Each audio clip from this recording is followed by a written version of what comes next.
ever felt someone was lying to your face? You're not alone. Deception is everywhere, but what if you could see through almost every lie, just like Ayanokoji? In this video, we'll explore how to do just that by adopting the keen observation skills that set him apart. First, we'll dive into how to recognize physical and verbal cues that reveal when someone is lying. Next, we'll explore how you can build an impenetrable defense against deception. Finally, we'll uncover the 3 surprising reasons why people deceive. By the end, you'll understand the psychology behind lies and how to protect yourself, all while learning to observe like Ayanokoji. Ready to become a human lie detector? Let's dive in. Chapter 1: How to avoid being deceived. Before we dive into the 3 surprising reasons why people may deceive you, which I'll reveal at the end of this video, let's first discuss how you can avoid being deceived in the first place. Recognizing deception isn't as hard as it seems if you know what to look for. The key lies in paying very close attention to people's behavior, opinions, and actions. In this chapter, we'll explore practical steps to help you do just that, making it harder for anyone to pull the wool over your eyes. The power of observation. One of the most effective ways to avoid being deceived is by becoming a keen observer. Pay close attention to what people say, how they say it, and the context in which they say it. People's opinions, especially about others or various topics, can reveal a lot about their true nature. Over time, these small details add up, creating a mental profile of the person in question. Building a vault of evidence. Think of yourself as a detective gathering evidence on every person you meet. The goal is to build a vault of evidence on each individual, a collection of their words, actions, and opinions that you can reference later. Why is this important? Because when someone tries to deceive you, the contradictions between what they've said or done in the past and their current actions will become glaringly obvious. Recognizing deception often comes down to catching these inconsistencies. Just like a detective who knows more about a suspect with each conversation, the more you know about someone, the harder it becomes for them to deceive you. The trick is to let them talk. People naturally reveal more about themselves when they're comfortable, so let them share their thoughts freely. Accelerating the process, the art of questioning. Now, I know you don't want to wait years to build a solid understanding of someone's behavior. There's a faster way to gather this information, and it's remarkably simple. Ask questions. Personal questions. Make it seem like you're just genuinely interested in them. Most people love talking about themselves, especially when they feel the other person is truly listening. Start with surface-level questions, things that are easy and comfortable to discuss. Then gradually dig deeper. Ask about their views on more personal topics, their experiences, their desires, and their fears. The deeper you go, the more revealing their answers become. Each piece of information you gather builds upon the last, helping you construct a more complete picture of who they really are. The beauty of this approach is that once someone has revealed their true thoughts or feelings, they can't take them back. Those initial truths they shared with you in a relaxed setting become the benchmark against which you can measure all future interactions. If what they say later doesn't align with what they've already told you, you'll know something is off. This is where you can spot deception. Information is power. The more someone reveals to you, the more power you have. Information is the ultimate tool for detecting deception. Remember, once someone has told you their truth, any deviation from it in the future is likely an attempt to deceive. Keep this information stored securely in your memory, and you'll be able to recognize lies and manipulation when they occur. On the flip side, if you want to be the one who easily deceives others, the key is to keep your darkest secrets hidden, even from your closest friends. The less people know about your true thoughts and intentions, the more control you retain over them. Your power lies in your ability to withhold information, just as others' weakness lies in revealing it. Here is how Ayanokoji would avoid answering if Sakayanagi would ask for his weaknesses. Ayanokoji-kun, you seem to always remain calm, even in the most stressful situations. Have you ever faced a situation that truly frightened you?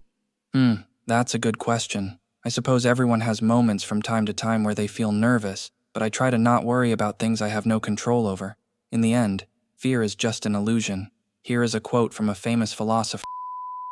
Conclusion: the detective within. In this chapter, we've explored how you can avoid being deceived by sharpening your observation skills, gathering evidence through careful questioning, and using the information you collect to spot inconsistencies. Just like a detective who pieces together clues to solve a case, you can piece together the truth about the people around you. The more you know, the harder it becomes for others to deceive you. Chapter 2: Recognizing the physical and verbal cues of deception.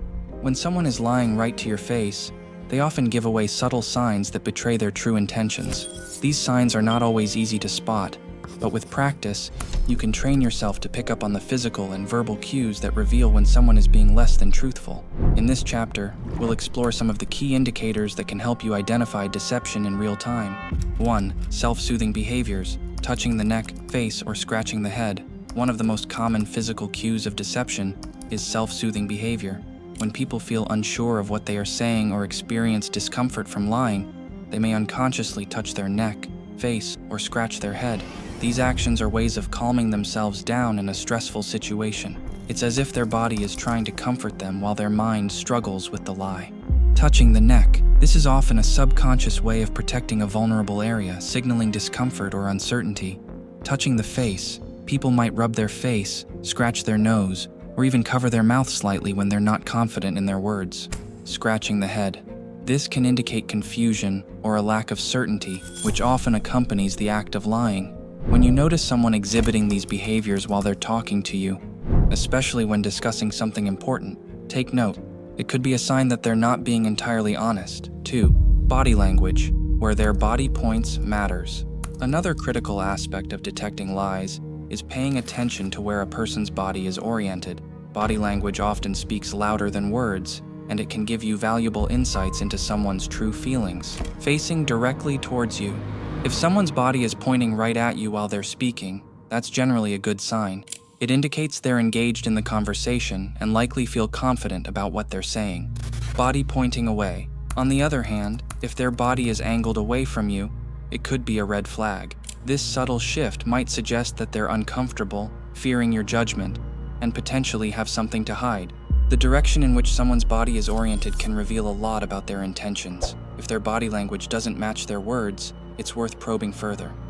3. The eyes, windows to the truth. The eyes are often called the windows to the soul, and for good reason. They can reveal more than a person might want to let on. When it comes to detecting lies, eye contact, or the lack of it, is a powerful indicator. Direct eye contact. Someone who is confident in what they are saying and believes in their truth will have no problem maintaining eye contact. They are secure in their words and have no reason to avert their gaze. Looking away. However, if someone quickly looks to the side or down to the ground when speaking, it could be a sign of deceit. They might fear that if they look you in the eye, you'll see through their lies. It could also indicate that they feel guilty or bad about themselves for lying to you. It's important to remember that not everyone who breaks eye contact is lying. Some people are naturally less comfortable with eye contact. But when this behavior is paired with other deceptive cues, it's a strong indicator that something isn't right. 4.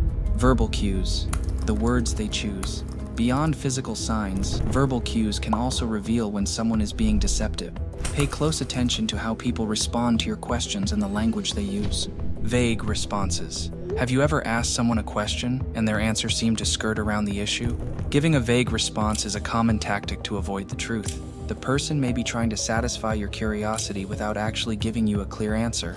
Their hope is that you'll give up on digging deeper, either because they've worn you out with their non-answers or because you're hesitant to push further. Here is an example of how using vague responses could look like in a conversation.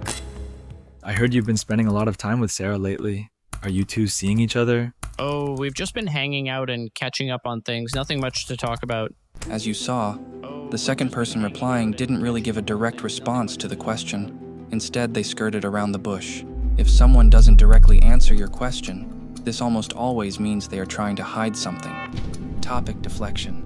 If someone suddenly changes the subject or tries to steer the conversation away from the question you asked, this is another bad sign. Deflection is a classic tactic to avoid answering a difficult question, and it often means they are hiding something. Here's an example of how topic deflection could look like in a conversation. What are the main challenges you are facing right now? Speaking of challenges, how do you think emerging technologies are influencing our daily lives? Conclusion. Putting it all together. Catching a lie in real time isn't always easy, but by paying attention to these physical and verbal cues, you can significantly increase your chances of recognizing deception. Watch for self-soothing behaviors, analyze body language, observe eye contact, and listen carefully to the words being spoken. When you notice these signs in combination, it's time to trust your instincts and dig deeper. Remember, the goal isn't to become overly suspicious of everyone, but to develop a sharper understanding of human behavior. The more you practice observing these cues, the better you'll become at distinguishing truth from deception in your everyday interactions. Chapter 3: The 3 Key Reasons for Deception. In the first chapter, we discussed how to sharpen your skills in detecting deception by closely observing people's behavior and gathering information. Now, let's delve into the core of why people lie. Understanding the motivations behind deception is crucial. It helps you navigate the complexity of human behavior with empathy and discernment. There are 3 key reasons why people deceive: shame, poor memory, and ill intent. Let's explore each of these in detail. 1. Shame, the fear of judgment. Shame is one of the most common reasons people lie, and it often stems from a deep fear of judgment.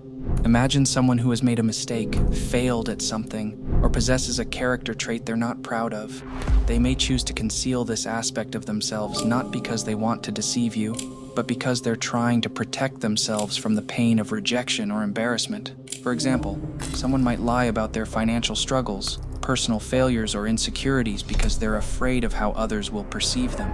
It's not that they want to hurt you with their lies, they're simply trying to avoid getting hurt themselves. In some cases, they may want to keep certain parts of their life private, which is understandable. It's important to remember that not all deception is rooted in malice. Sometimes it's a defense mechanism to protect one's own vulnerabilities. 2. Poor memory, the chaotic mind. The second reason people might deceive you is more innocent but equally frustrating: poor memory. We've all encountered those people who seem to live in a constant state of chaos. They forget appointments, fail to follow through on promises, and generally struggle to keep their commitments. While it's easy to get angry at them for their inconsistency, it's often not ill intent that's at play, it's simply a poor memory. People with poor memory might genuinely intend to do something but forget soon after making the commitment. They might tell you they'll fix a problem tomorrow or next week, but it never happens. It's not that they're trying to deceive you, they just can't keep track of their own promises. If you recognize this pattern in someone, it might be helpful to approach the situation with patience rather than frustration.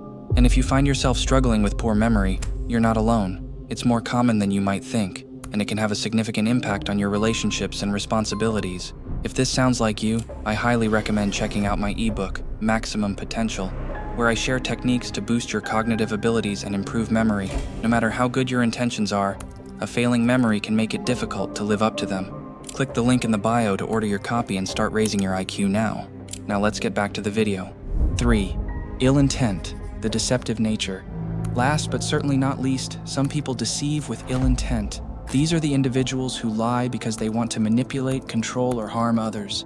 They may see you as someone they can exploit, or they may take pleasure in misleading you. In more severe cases, they might have a dangerous mental disorder, such as narcissism or psychopathy, which can make them particularly harmful if you're not prepared. It's estimated that around 5% of the population has a personality disorder that makes them prone to deception and manipulation. These individuals can be highly dangerous, and detecting their lies early is crucial to protecting yourself. Fortunately, you've already started building a fault of evidence on the people around you. By applying the techniques discussed in the previous chapter, you'll be able to spot their lies and protect yourself from their harmful influence. Think of yourself as a spider in a web. Each piece of information you gather from these deceptive individuals only tightens the web around them. The more they try to deceive you, the more tangled they become. Eventually, they'll be caught in their own lies, and you'll be the one in control, the guardian of truth in a world full of deception. A balanced perspective. Not everyone is out to get you.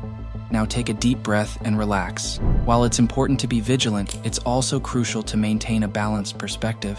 The world isn't filled with people trying to deceive you at every turn. Most people fall into the first 2 categories. They lie because they're insecure or because they have a poor memory, not because they're out to harm you.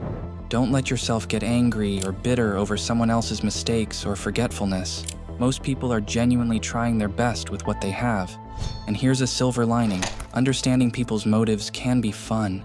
It can be immensely satisfying to grasp why people act the way they do, often better than they understand themselves. While they might blame bad luck for their misfortunes or poor choices, you'll know better. You'll see the patterns and contradictions that lead them astray, all while calmly observing from the sidelines. Conclusion: the joy of understanding. As you sit by the window, maybe with a cup of coffee in hand, you can smile to yourself, knowing that you're ahead of the game. While others stumble through life, getting deceived left and right, you will be prepared to recognize almost any attempt at deception and any trick in the book. And if you feel like expanding your knowledge even further, why not check out another Ayanokoji video? Maybe even like, subscribe, and comment for the sake of it. This video was still concerning the basics of deception. I have almost an infinite amount of videos I could make on various topics regarding psychology. I have so much knowledge I could teach you, and I would be honored to help you develop competence regarding psychology, not just in terms of knowledge, but especially in helping you develop this knowledge into tangible skills. All you have to do is leave many comments urging me to make specific videos, and leaving the questions that you still have after this video. The more comments, the better. I know this video took a lot of time and effort to create, and I want to thank each and every one of my loyal fans who have supported me through this journey. If this video gets 1,000 likes, I solemnly swear to start uploading more. I love you all and see you in the next video.